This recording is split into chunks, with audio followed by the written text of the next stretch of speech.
गांव का नाम शांतिगंज है। उत्तर प्रदेश के बस्ती जिले का एक छोटा सा गांव, जिसे घिरता है सरयू नदी की एक सहायक नदी। सुबह होते ही गांव उठ जाता है कौवों की आवाज, बैलगाड़ी की चक्कों की आवाज और महिलाओं के घड़ा लेकर घाट जाने की कहानी से। पूजा की छुट्टियों में इसी गांव की लड़की डीएम नेहा शर्मा कई सालों बाद आई हैं। वे अपनी मां सुमन देवी के साथ समय बिता रही हैं, पुरानी यादों को ताज़ा कर रही हैं। अगले दिन सुबह मां के साथ गांव के बाजार में निकली नेहा। साधारण सफेद सलवार कुर्ता, बाल खुले और चोटी बांधी हुई, पैर में लकड़ी की चप्पल, हाथ में एक साधारण जूट की थैली। देखकर कोई भी नहीं कह सकता कि ये महिला इस जिले की डिस्ट्रिक्ट मजिस्ट्रेट है। नेहा ने जानबूझकर यह पोशाक पहनी थी। वो चाहती थी कि गांव के आम लोगों के बीच घुल मिल जाएं और उनकी खुशियां और परेशानियां समझें। बाजार में प्रवेश करते ही उनका ध्यान गया एक विशाल पंडाल पर। उस पर लिखा था शारदीय दुर्गा पूजा कमेटी शांतिगंज। पंडाल के नीचे कुछ युवा बैठे थे, सामने एक टेबल पर चंदा जमा करने का बॉक्स। नेहा की नजर उनके महंगे स्मार्टफोन और ब्रांडेड टी शर्ट पर पड़ी। मां सुमन देवी ने गहरी सांस ली और कहा, ये तो नए लोग हैं, पिछले साल ये नहीं थे। नेहा कुछ कहे बिना मां के साथ बाजार की ओर बढ़ी। बाजार के दोनों तरफ दुकानें लगी थीं। कोई मछली बेच रहा था, कोई सब्जियां, कोई रोजमर्रा की सामान। सभी मानो सुमन देवी को पहचान रहे हों। सुमन दीदी, ये तुम्हारी नेहा है? आह, कितनी सुंदर हो गई है, कहा मुड़ी दुकान के मालिक गोपाल ने। हाँ गोपाल दा, यही मेरी नेहा है, सुमन देवी गर्व से बोली।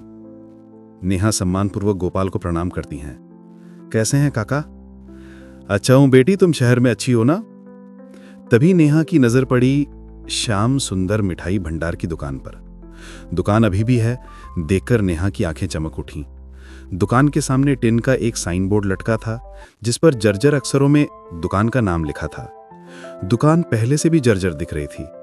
शेल्फ पर मिठाइयों की संख्या भी कम लग रही थी। मां सुमन देवी कहती हैं, याद है नेहा, बचपन में तुम यहीं रसमलाई और जलेबी खाना बहुत पसंद करती थी। दुकान के मालिक श्यामलाल काका अभी भी हैं, तुम्हारे लिए हमेशा अतिरिक्त मिठाई देते थे। नेहा मां का हाथ पकड़कर दुकान की ओर बढ़ी। दुकान के अंदर बैठे हैं वृद्ध श्यामलाल। चश्मे का फ्रेम टूटा, कपड़े गंदे। तन्हा उन्हें पहचान न पाए, लेकिन सुमन देवी को देखकर उठ खड़े हुए। ओह सुमन दीदी, यह क्या किस्मत, कितने साल बाद। श्यामलाल की आवाज में सच्ची खुशी। सुमन देवी कहती हैं, श्यामलाल पहचान पाए? ये मेरी नेहा, वही जो तुम्हारी दुकान में आकर जलेबी और रसमलाई खाती थी। ये वही छोटी टुलकू जो मेरी दुकान में आकर जलेबी और नमकीन खाती थी। ओह, कितनी बड़ी हो गई है। उसकी आंखें नम हो गईं। नेहा भी अपनी भावनाएं छुपा नहीं पा रही थी। काका, मैं आपकी टुलकू हूं। आप अभी भी दुकान चला रहे हैं? हाँ बेटी, अभी भी चला रहा हूं, लेकिन पहले जैसी व्यापार नहीं है। अब बात वो बीच में ही छोड़ देते हैं। इस बीच मां बेटी दुकान में प्रवेश करती हैं। तभी वहां पहुंचते हैं स्थानीय थाना के सब इंस्पेक्टर विक्रम सिंह। महंगे सनग्लासेस, यूनिफॉर्म और 2 बॉडीगार्ड्स के साथ उनका प्रबल दंभ। विक्रम सिंह की उम्र लगभग 30 साल, लेकिन उनके आचरण में अहंकार और घमंड। ओ श्यामलाल, पूजा का चंदा देर से क्यों? विक्रम सिंह ने गरजते हुए कहा। श्यामलाल कांपते हुए बोले, साहब, आज अभी तक 1 पैसा भी नहीं आया। ये देखिए, सुमन दीदी और उनकी बेटी आई हैं, कुछ खरीदेंगी तब।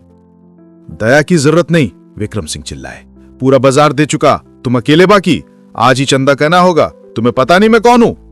बाजार के अन्य दुकानदार डर से मुंह छुपा लेते हैं। सभी जानते हैं कि इस नई पूजा कमेटी से उलझना ठीक नहीं। चंदा नहीं दिया तो दुकान तोड़ी जाएगी, मार पड़ सकती है। पिछले हफ्ते ही राम सहाय की किराना दुकान के सामने आधी रात को तोड़फोड़ हुई थी, सिर्फ इसलिए कि उसने चंदा देने में देरी की थी। नेहा आगे बढ़ते हैं। उसकी आवाज नर्म लेकिन दृढ़। साहब, उनकी स्थिति ठीक नहीं है, थोड़ा समय दें, आज शाम तक मैं पैसे का इंतजाम कर दूंगी। विक्रम सिंह ने नेहा की ओर देखा और हंसे। तुम कौन हो? यहां हीरो बनने आई हो? समय दूं, तुम चंदा दोगी? नेहा बोली, कितना चंदा चाहिए? मैं दूंगी 5,000 रुपए, विक्रम सिंह चुनौतीपूर्ण स्वर में बोले। नेहा बोली, इतना पैसा? इतना क्यों? और चंदा तो स्वेच्छा से देना चाहिए, जबरदस्ती क्यों?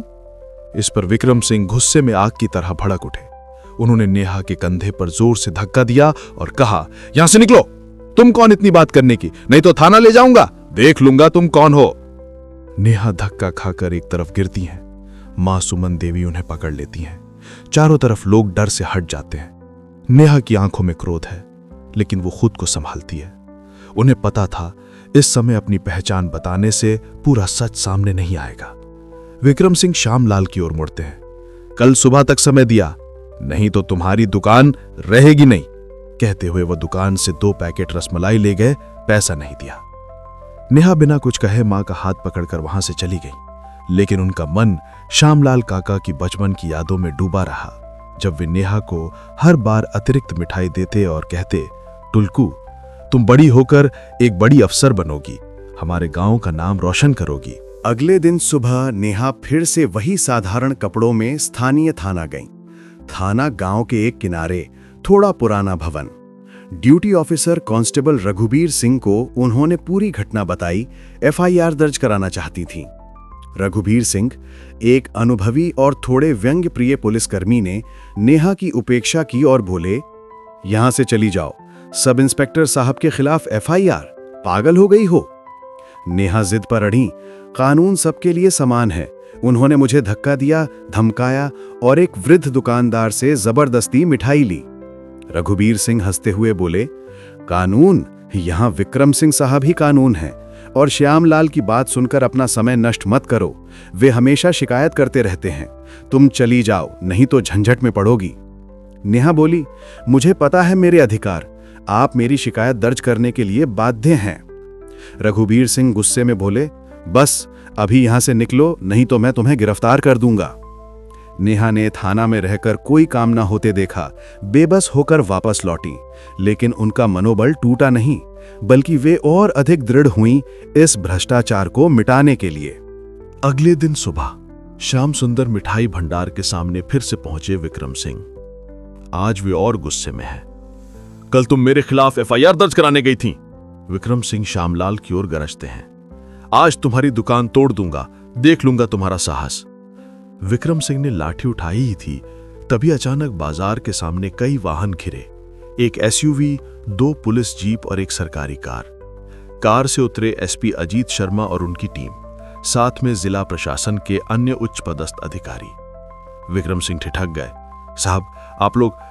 लेकिन एसपी अजीत शर्मा और अन्य अधिकारी बिना किसी झिझक सीधे एक सामान्य कपड़े पहनी महिला नेहा शर्मा के पास गए। एसपी अजीत शर्मा ने सलाम किया। गुड मॉर्निंग मैडम, हम आपका इंतजार कर रहे थे, सब इंतजाम हो चुका है। सारा बाजार चुप। विक्रम सिंह का चेहरा सफेद हो गया। उसने समझ लिया कि उसने बड़ी गलती की है। नेहा शर्मा ने अब विक्रम सिंह की ओर देखा और कहा, कल मैं साधारण पोशाक में आपके पास धक्का खाई थी। कल भी मैं ऐसी साधारण पोशाक में थाना जाकर आपकी शिकायत दर्ज कराना चाहती थी, लेकिन कोई मेरी शिकायत नहीं ले रहा था। विक्रम सिंह कांपते हुए बोले, मैडम मैंने नहीं पहचाना। नेहा बोली, आपने नहीं पहचाना इसलिए आपका असली चरित्र सामने आया।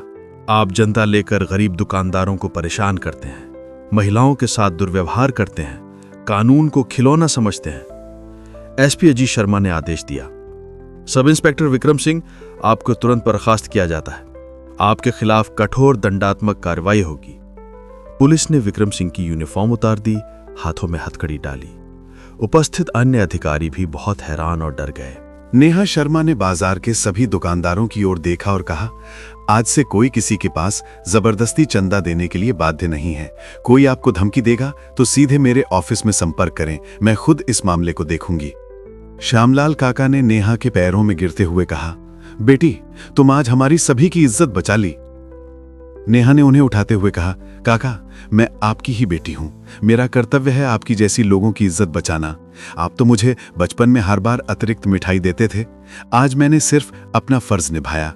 उस दिन शांतिगंज बाजार में नेहा शर्मा के न्याय की यह कहानी तेजी से फैल गई। एक डीएम कैसे साधारण पोशाक में आकर लोगों की परेशानियों को समझती हैं और आखिरकार न्याय स्थापित करती हैं, ये क्षेत्र के लोगों की जुबान पर रहने वाली एक जीवित किंवदंती बन गई।